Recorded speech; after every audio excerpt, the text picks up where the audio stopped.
जी तो भाई, अभी तक जिनको यूक्रेन और रशिया के मामले का बिल्कुल नहीं पता, उनको हसनी चौधरी की तरफ से 21 तोपों की सलामी पेश की जाती है। और भाई, तुम्हें कुछ पता है दुनिया में क्या हो रहा है? दुनिया के हालात किस तरफ जा रहे हैं? जंगें चल रही हैं, तुम यहाँ पे सस्ती फनी वीडियोस बना रहे हो। भाई कुछ ख्याल करो, क्या तुमने बनाया हुआ है? बेवकूफ़ी, कुछ शर्म हया है तुम्हें? बस यही सारी बातें सोच के हमने सोचा हम भी कोई थोड़ी नॉलेजफुल वीडियो बना दें और आपको थोड़ा सा ज्ञान बांट दें। हाँ तो यार, सच में वाकई अभी तक जिसको यूक्रेन और रशिया के मामले का कुछ भी नहीं पता, वो ये मेरी वीडियो देख ले। मैं बिल्कुल आसान अल्फाज में उसको समझा दूंगा कि एक्चुअल में मसला क्या है। अच्छा, हमको सिखा रिया है।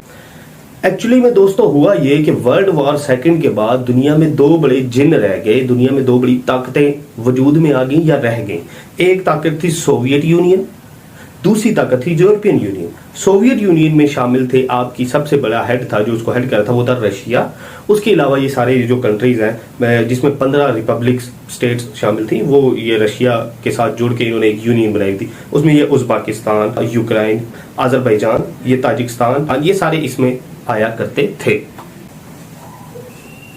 और दोस्तों आपको पता है, जैसे एक मैदान में दो तलवारें नहीं रह सकती, इसी तरह एक दुनिया में दो ताकतें इक्वल पावर्स की नहीं रह सकती थी, एग्जिस्ट नहीं कर सकती थी। चुना नचे क्या हुआ? सोवियत यूनियन चाहती थी कि यूरोपियन यूनियन टूट जाए और यूरोपियन यूनियन चाहती थी कि सोवियत यूनियन टूट जाए और पूरी दुनिया पे एक ही यूनियन हुकूमत करे। ये सब क्या देखना पड़ रहा है? अच्छा है मैं अंधा हूँ। तो दोस्तों फिर हुआ कुछ ऐसे, जो सोवियत यूनियन थी वो सेकेंड वर्ल्ड वॉर के बाद थोड़ी सी कमजोर पड़ गई थी, क्योंकि ये एक कम्युनिस्ट यूनियन थी। यहाँ पे सारे कम्युनिस्ट पाए जाते थे, डेमोक्रेसी नहीं थी। और जो दूसरी तरफ यूरोपियन यूनियन थी वो सारी की सारी चल ही डेमोक्रेसी पे रही थी। सोवियत यूनियन पहले ही थोड़ी सी कमजोर पड़ रही थी। उसी दौरान इसने क्या किया कि अफगानिस्तान में जंग छेड़ दी। अफगानिस्तान में जंग छड़ी तो आपको पता है भाई, जंग के बहुत सारे कॉन्सिक्वेंसेज होते हैं। कुछ ना हो तो पैसा तो लगता ही लगता है, लोग भी मरते हैं, आर्मी भी मरती है। तो वहां की जो आवाम थी उसने कहा भाई ये सोवियत यूनियन की ये इसने क्या बनाया हुआ है भाई, रोज कभी इधर जंग छड़ी होती है, कभी उधर जंग छड़ी हुई होती है, ठीक है। ऊपर से डेमोक्रेसी यहाँ पे है नहीं, हमारे जो बाप बेटे या भाई हैं वो मरते जा रहे हैं, ठीक है। जंग इन्होंने ऐवी खामखा की छड़ी है, कहाँ अफगानिस्तान, कहाँ हम। जब ये हालात पैदा हुए तो इसका फायदा उठाया यूरोपियन यूनियन ने।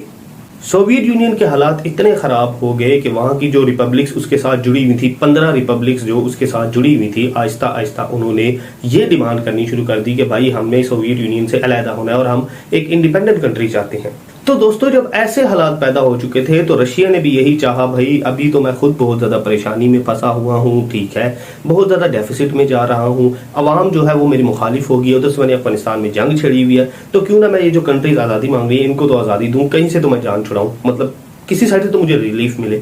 तो यही हुआ, रशिया ने जिन स्टेट्स को अपने अंदर समोया हुआ था या जिनको वो हेड कर रहा था उनको आज़ादी देना शुरू कर दी। यहाँ से सोवियत यूनियन के टूटने का आगाज हुआ, ठीक है ना, है? समझ आ रही है? अब इसके नतायज क्या हुए कि आपको पता है दुनिया में दो पावर्स थी, एक थी सोवियत यूनियन, एक थी यूरोपियन यूनियन। यूरोपियन यूनियन को तो बहुत खुशी हुई कि भाई वाह मजा आ गया, सोवियत यूनियन टूट गई, अब हम ही रह गए हैं दुनिया में। और वाकई ये तो बात सच्ची थी, यूरोपियन यूनियन रह गई, सोवियत यूनियन तो टूट गई। दोस्तों सोने पे सुहागा ये हुआ, जो सोवियत यूनियन से टूटने वाले मुमालिक थे जिन्होंने सोवियत यूनियन से आज़ादी ली थी, वो आहिस्ता आहिस्ता यूरोपियन यूनियन का हिस्सा बनना शुरू हो गए।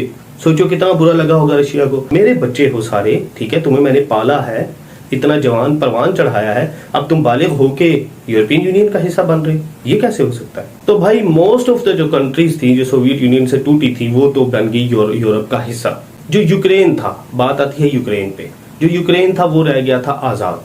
फिलहाल वो आज़ाद था, वो किसी का हिस्सा नहीं बना।